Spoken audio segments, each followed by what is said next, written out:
How's it going, ladies and gents? Reverend Saint back again with another video for you guys today. And like I mentioned yesterday, we're talking about Sony's E3 press conference. Yesterday was Microsoft's, so be sure to click that and go check that out. And then today's is Sony, and we're also going to pick which one I thought was ultimately better, I guess you could say, or who won, you could say that, besides us gamers, because who are we kidding? The gamers win every single year. That's just how E3 works.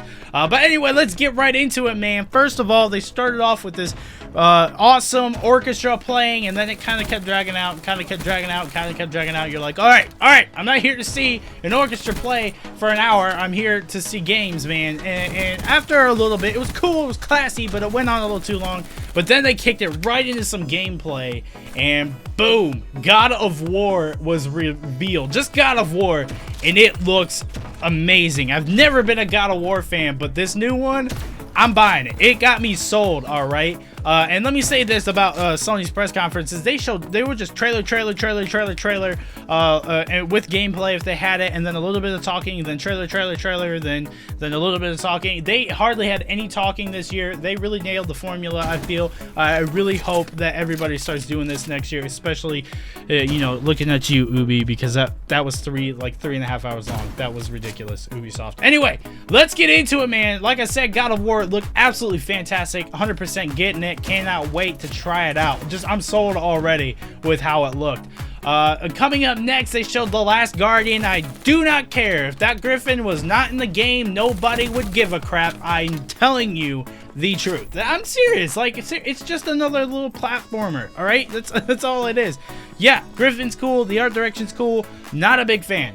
I'm just not. It just doesn't grab me. I guess they showed a little bit of Final Fantasy 15, a little bit more, and they also announced Final Fantasy 15's VR version, which is kind of silly what they showed. Horizon Zero Dawn gameplay was shown. Gameplay looks great. Wasn't a big fan of the speech wheel in this game, and the animations seem very robotic. There's definitely a lot of work to be done, so it's a good thing that they had delayed it till next year. Detroit Become Human, aka Heavy Rain Detective Androids, the end. It did not interest me one bit. Resident Evil 7 Outlast. That's what I'm calling this game. It's Resident Evil 7 Outlast, because it looked exactly like Outlast gameplay. Looks cool. It would be awesome in VR, which it is coming to VR, so that's cool. New IP, Days Gone, aka The Last of Us 2 Dead Rising. It was The Last of Us with way more zombies. That's what it was. That's what I got from this trailer. And I mean, it looked cool, but it really was just like, I've seen it 100,000 times before already in the last 10 years. All right, let's go. Call of Duty was shown. I did a whole video on this the other day as well. So make sure you click on over to check that out. It was freaking hype, man. I was surprised with how awesome it looked. I'm just going to say that. Spider-Man was announced. Not a movie game, its own game. And it's made by Insomniac, and it's gonna be good. I mean, Insomniac has this crazy traversal movement down. I played a little bit of Sunset Overdrive the other day for the first time. Awesome, lots of fun, cannot wait. All right, so all this is good, right? They had Lego Star Wars 7, that's cool. Crash Bandicoot, cool. PlayStation VR was a bunch of games for that. Looked pretty cool, but here was the mic drop. All right, this is, to me, is what really won it for them. Freaking Hideo Kojima shows up, walks out on an appearing light bridge, and says, "I'm back." Boom. Done. He announces a new game with, guess who? Norman freaking Reedus. If you guys remember, PT was supposed to have Norman freaking Reedus in it, and it got canceled, and the whole thing with Konami happened, and it was Garbo, and it sucked. But then Hideo Kojima comes right on out and says, "Hey, here's a new game with Norman Reedus. Here's a trailer. It's super goddamn confusing and weird, and you have no idea what's going on." Very PT-esque, kind of, I'm just saying. But it's called Death Stranding. Yes, with an R. Stranding. I thought it was Death Standing at first, but it's Death Stranding. Really freaking weird, alright? But there's a ton of memes showing up on the internet of Norman Reedus. In the trailer, he's holding the baby, but people keep, photoshopping the baby out and putting different things in, like a PS4 and other thing. Hilarious.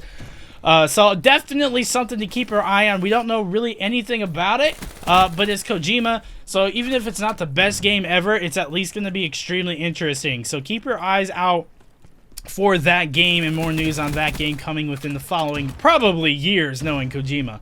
But other than that, that was pretty much it for Sony. They did not announce a new console, which definitely knocked some points off. They had a lot of exclusives, some we've seen before, some other ones we haven't seen before. Some stuff like God of War, bringing that back. Obviously some more Last Guardian, which people love for some dumb reason. Become Human was there, which is another pretty much everything was an exclusive besides Call of Duty and Lego Star Wars 7. I'm looking, although it doesn't say Resident Evil 7's PS4 only, it could be multi-platform. Final Fantasy's obviously multi-platform. And Kojima's project's probably going to be multi-platform in the end. But I guess we'll have to wait and see. But nonetheless, they came out with the games and they showed the games. I gotta give the win to Sony just because for the here and now, for this year, Sony wins it. But Microsoft did not lose. I will say that. They did not lose. They just did not win. They announced 2 consoles, and one of them is the most powerful console ever made, and probably still will be at the time it launches next year, because supposedly the PS4 Neo is only about, it's about 20% less powerful than the projected or the known specs of the Scorpio. So who knows, maybe that's why they decided to not officially show it at E3. They did announce it beforehand. They said it's not going to be at E3, but who knows, maybe that's why they wanted to see what Scorpio was all about and if they could beat it. Maybe they'll change things up before they release it. Who knows? We'll find out closer to next year, probably around E3 next year, or maybe like the month leading up to E3. But that's pretty much it, guys. I hope you enjoyed the video. Like I said, I feel like Microsoft didn't lose because they did have such a great E3 this year. Good press conference. All the press conferences were super tight, concise, and got to the point. It was great. No stupid Kinect. No overselling of VR. No stupid TV shows powers. So it was fantastic. I loved it. Let me know what you guys think in the comments down below. I'd love to hear from you guys, and I will see you guys tomorrow for yet another video. Peace.